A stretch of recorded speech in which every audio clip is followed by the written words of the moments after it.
You had Democratic, Green, Peace and Freedom. I did Democratic, but I'm more moderate than I figured most people are here. Hmm. So that's why I requested Democrat one.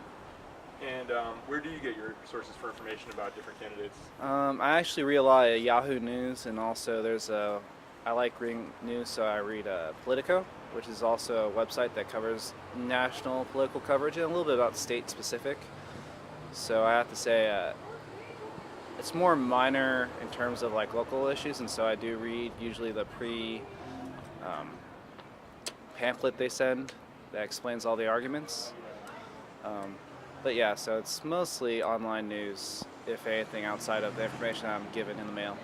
Do you feel like most of the information you get is sort of dealing with past accomplishments, past records, or more future-oriented platforms, what people promise to do? So that's the thing. I'm not big on personalities. Like I said, I like reading about national debates. Um, when it comes to individuals' accomplishments, I do that, take that into consideration. Um, but mostly how they went about it. Someone who's heavy-handed in terms of getting their pet projects passed, I'm not likely to be so enthused about. Um, Also, as I said, I'm more of like, I want to say moderate because I am concerned about like budget issues. And so like one person that I do like keep track of is Scott Wiener, even though he doesn't represent this district. And so I feel like his whole platform is bread and butter kind of issues that affect me every day. So, but aside from him, I mean like Ed Lee, But I mean like it's just like people I happen to like. Scott Wiener happened to be uh, did a meet and greet next to my sister's place. Ed Lee, he's in a lot of actual local newspaper articles, so I did read up about him. But I mean, other than that, I don't really know too much about people personally. Okay. And did you feel like the sources you're looking at endorsed any particular candidate? Oh, I always assume there's a bias. I mean, that's just flat out.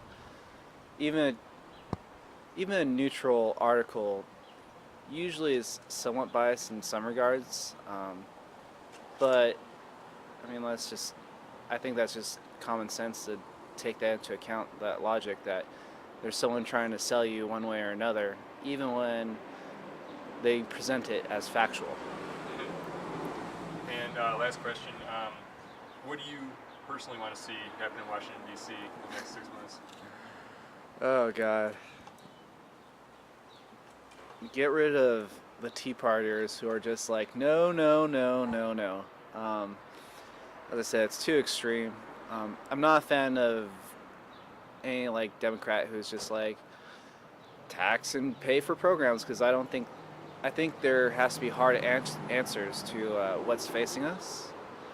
Um, it's not, even though I logically disagree with most Republican ideas, I could see and understand their viewpoints, and their goals are something actually to be something to work towards, I think, in terms of fiscal responsibility, which I feel, and that's not necessarily the case, but I feel a lot the programs that get put forward, like, yeah, they're great, but it's not enough oversight, or they end up being a big drain on the budget. And so, I can't say that I'm just a Democrat, you know. I mean, I'm marked down as unaffiliated because of that. It's just like I don't want to endorse just spending either. Mm-hmm. Cool. Well, thanks for being an independent thinker and for talking to us. Yeah, no problem. Appreciate it.